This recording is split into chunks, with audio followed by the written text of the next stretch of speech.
Otion yeba magic rebelana.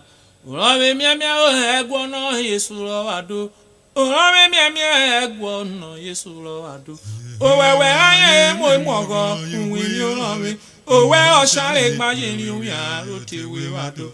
Owewe aye gbani obo oshale wega. Owe oshale gbajiri obo aye wega. Wodere nana orome na komie mie orome mie Eguono Yesulo wado. Urame mie Eguono Yesulo wado. Urame mie Eguono Yesulo wado.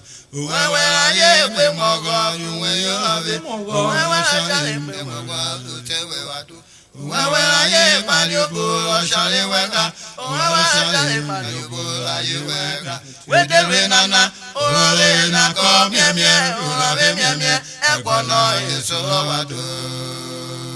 Mawo bi akebe prisobalo. Urame mie Eguono Yesulo wado. Urame mie Eguono Yesulo wado. Wewe aye gbe mogo kuwe yo love. Owewe oshale gbani obo rotewe wado. Wewe aye gbani obo oshale wega. Owewe oshale gbani obo aye wega. Wedere nana orame na komie mie Eguono Yesulo wado. Urame mie Eguono Yesulo wado. Urame mie Eguono Yesulo wado. Mamoja san Wewe obiega. aye gbe mogo kuwe yo love. Owewe oshale gbani obo rotewe wado. Wewe aye gbani obo oshale wega. Owewe oshale gbani obo aye wega. Wedere nana orame na komie mie Eguono Yesulo wado. Otion yeba. We right ba o. We right ba o ma follow me. We right ba o ma follow me. We right ba, ma follow me. We right ba o. We right ba o. We right ba, ma follow me. Ode ire ru ko yo kira We wale. right ba, ma follow me. Ire ru wale se wale ru na wale re o. We right ba, ma follow me. We nu ke we bi ko we ya ru kira ye o. We right ba, ma follow me. Okira wale o mo tete de to mote. We right ba, ma follow me. O mo tete de to mote. Ona ya esuro lele. We right ba, ma follow me. Ona ya rusuo lele. O shale dan ya wa o. We right ba, ma follow me. O shale dan ya wa be wo botoro ku. We right ba, ma follow me. Ha be wo botoro ku. Sungu kan mote yin na o. We right ba, ma follow me. Pelu ge edege wa ko shale nu. We right ba, ma follow me. Edege wa ko shale o shale na be yan pe edi ayin We na. right ba, ma follow me. O de tete yo abemre ku lo se na o. We right ba, ma follow me. Ana me ku lo se na o be ne pe omo na o. We right ba, ma follow me. Pelu ge ede so moteri o. We right ba, ma follow me. Ede so mote abe tota mote na We o. right ba, ma follow me. Mai gba we ran gba o. Mai gba we ran gba o. We right ba, ma follow me. Abi no mote na so share na shewe o. We right ba, ma follow me. Pelu ge o share bi so sewe o. We right ba, ma follow me. Ose me wewe ko ya iwo we o. We right ba, ma follow me. O bolu wata ni mi ro e ko mi kere o. We right ba, ma follow me. Pelu ge ebiri ru re ru mo te gba We o. right ba, ma follow me. Abiri yo ya mo te abiri ya tun we mi We pa. right ba, ma follow me. Pelu ge o ke na meta na o. We right ba, ma follow me. O ke na meta na we ro se ko ede ki ogoro mo te. We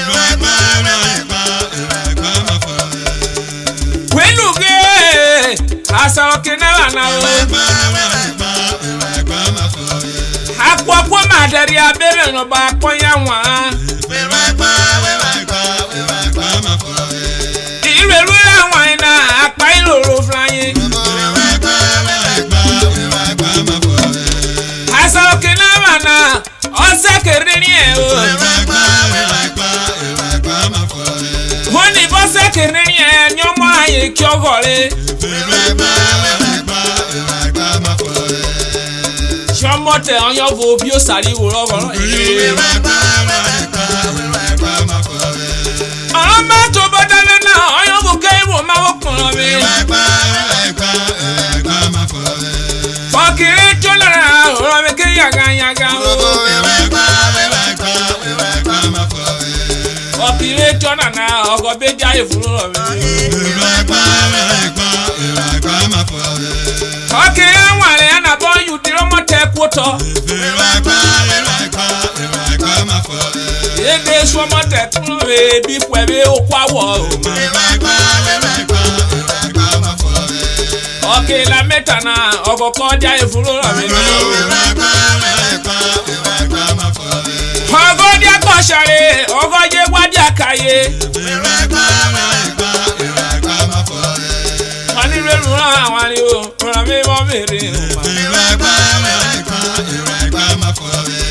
Honey, quick, motabo, no shall I tell you. No shall no him where. Oh, planet, oh, the blubber. No rebel can you, or shall I know you move? Habona Okwe, no bad that one to you really get that for to you really get that for I go not to you really get that work I go not in a dollar day or football, the next what gas are the I am out to me, I am a condom on you, yeah. Make him a voice, I was having to you in Genepuna. Urhobo, take your bob on a void and the look or not just say, Mamma. And I am a poor boy. I'm not an acoflare. How much an area of now they flap for bevel is Urhobo. How to buy it to reach you? One say when I am one to really get netball. It will reach you. Kind of motive well. Oh, just as I get panic on my America.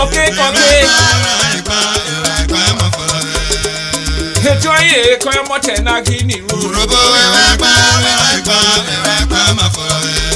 koke koyo mote na wo mebiri Genepuna koke koyo mebiri o mebiri Genepuna edi blo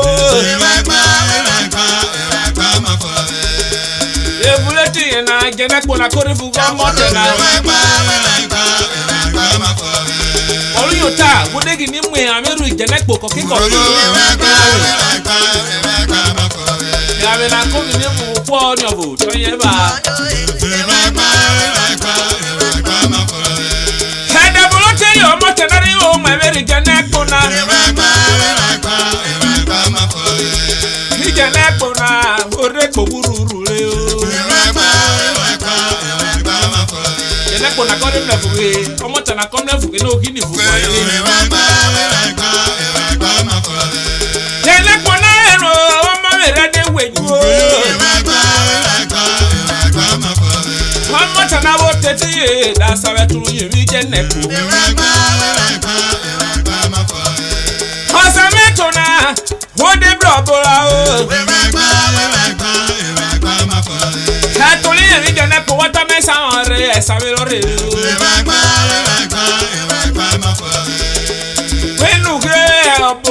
selo.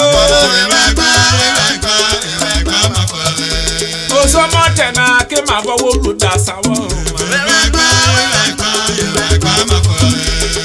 Kopo bona ole yo ki bu ebu. Ye bobo yo koke yo mu emure. Koke yo mu emure na toribu kon. Hebuletina obona kosomotena. Hore obula fa yike kulu kowe. Makolone we na wosa betulu yo wirije nepona. Pare okoye na woni no shari weyiri uma. Woni no shari weyiri o ki wogo kowe. Ayi lewo tuwe ayi na de rotana o. Rota obona gele foina oyin ya nene. Meluge ketire. Oja yo motena odile rore o. Odile rore o ayi na obi dede o ma.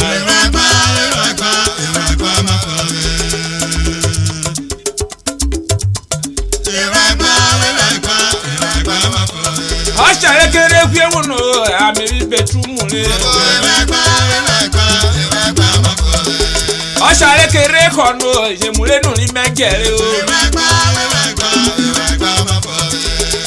Menuge asaro shari dari emuyo. Aye bina bakilo buko shari ari obawo ga klo shari o. Menuge beso shari kere di emuno. Oja ebi wonu gejo okira daware o. Etito e ko ya shari na raye na. Ojojo ina koya ina Russia ina. Russia ina kori mefu ina yoro ma yinu le mu popo fa. Peluge eti na eme wa dari e o. No ka obo fo yo, fevu akona o ma. Eko ma obo nana koya ye nana o. Eko ma obo nana ye na de se ro ko lo share ro o. Right gba fun lo. Ire ro awon ewe bi ko pa iroro fly. Okoko ra otoko efuro awe o. Okay, as we know, we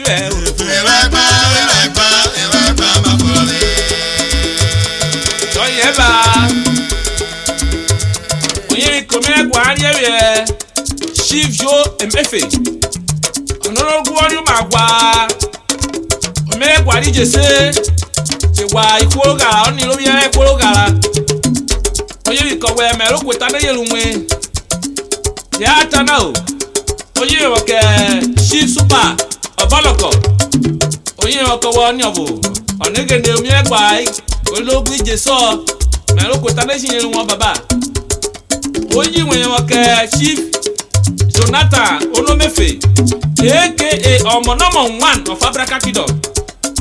Iroli contractor yoro wadagbonu mamo nwe ibo oboye ko ya ni obora na ro kweta na yelun we.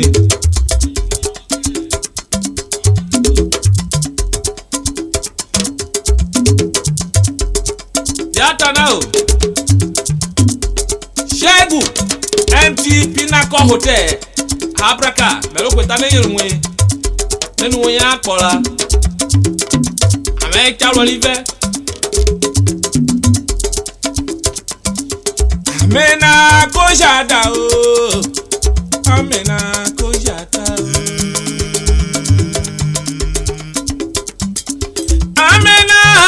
jada o. Amena ko jada.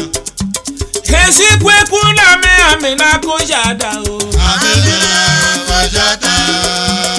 Esi kweku na me amena ko jada o. Amena ko jada. So yeba. Wọ́n wá kẹ́lẹ́ òbárò. Amena ko jada. Amena ko jada. Data na oye ọgbọmẹ kwari ẹmẹ Honorable Edi Adodo. Amena ko jada. Sori yan ọbẹ fúli Port Harcourt wọ. Ko jada. Èsì kweku na me amena ko jada o. Amena ko jada. Èsì kweku na me amena ko jada o. Amena ko jada. Wọ́n wá kẹ́lẹ́ abọ́bọ́ mọ́mẹ́. Òmìnira Buhari ẹ̀mí yẹ Honorable Dick Okoro. Amena ko jada. Onye ọkọwọ sẹmẹwẹ kọmi bọ yàtà náà o. Edward Bobo onye ìkọwẹ. Amena ko jada. Amena ko jada. Èsì kweku na me amena ko jada o. Amena ko jada. Friday Keremu Honorable. Èsì kweku na me amena ko jada o. Amena ko jada. Amena ko jada Urhobo. Amena ko jada o akpọna o. Amena ko jada Urhobo. Amena ko jada Okwe o. Amena ko jada Urhobo. Èsì kweku na me amena ko jada o. Amena ko jada Urhobo. Kweku ebura me kweku ebura me o. Amena ko jada Urhobo. Weluge pe igona evuro kan. Amena ko jada Urhobo. Ke igona evuro kan o koro mi ya o. Amena ko jada Urhobo. Emi jona no ko o ko kere ya o. Amena ko jada Urhobo. Amena ko jada Urhobo. Amena ko jada Urhobo. Weluge asa omi awon we o. Amena ko jada Urhobo. Asa dade ponu o ma bi fuwe o. Amena ko jada Urhobo. Èsì kweku na me amena ko jada o. Amena ko jada Urhobo. Weluge okwo su koko. Amena ko jada Urhobo. Okwo su koko wa merere fun wa o. Amena ko jada Urhobo. Wa darere fun we ikworu wo swe o. Amena ko jada Urhobo. Ikworu wo swe na ebi yi mo go ko we. Amena ko jada Urhobo. Weluge I president lo swa po. Amena ko jada Urhobo. President lo swa po o merere fun we. Amena ko jada Urhobo. Wa mere ni kwo iwo swe o. Amena ko jada Urhobo. Ikworu wo swe kai mo go ko we o. Amena ko jada Urhobo. Kweku ebura me kweku ebura me. Amena ko jada Urhobo. Kweku ebura me ke ma bole ruda o. Amena ko jada Urhobo. Weluge record ara ikworo no lena. Amena ko jada Urhobo. Emuro kwa bori ari kun ogbe o. Amena ko jada Urhobo. Oyi gaba omi ekwa shawolo. Amena ko jada Urhobo. Omi ekwa shawolo kan ebuvere. Amena ko jada Urhobo. Studio Ariemi Jorek. Kuruge lo. Amena ko jada Urhobo. Kweku ebura me kweku ebura me. Amena ko jada Urhobo. Okwe muleri ya. Mekpe omi ekwa o. Amena ko jada Urhobo. Expensive BME Kabari iye kenwa. Amena ko jada Urhobo. MG Orunos Moto Ogara onye mi ko wa. Amena ko jada Urhobo. Wanda bolo mama yi moto ra wo po bevure ko. Amena ko jada Urhobo. Ba je pe furo gara ebi ye mi park. Orunos Moto. Orunos Moto.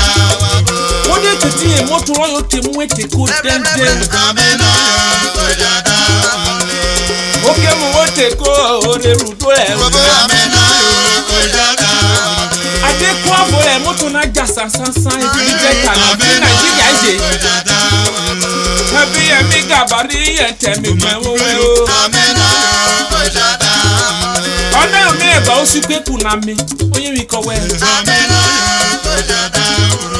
kweku evura mi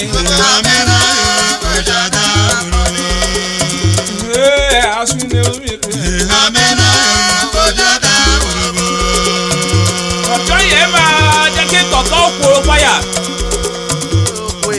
Kiemute agba. Prince Obaro. Oye mi kowe. Ya tanao. Ejirio. O menyi soro bukebe.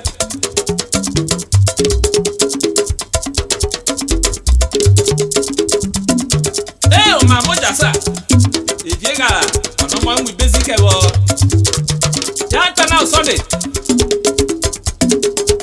Hey fight out. Ogbepa okiro mo me. Rife.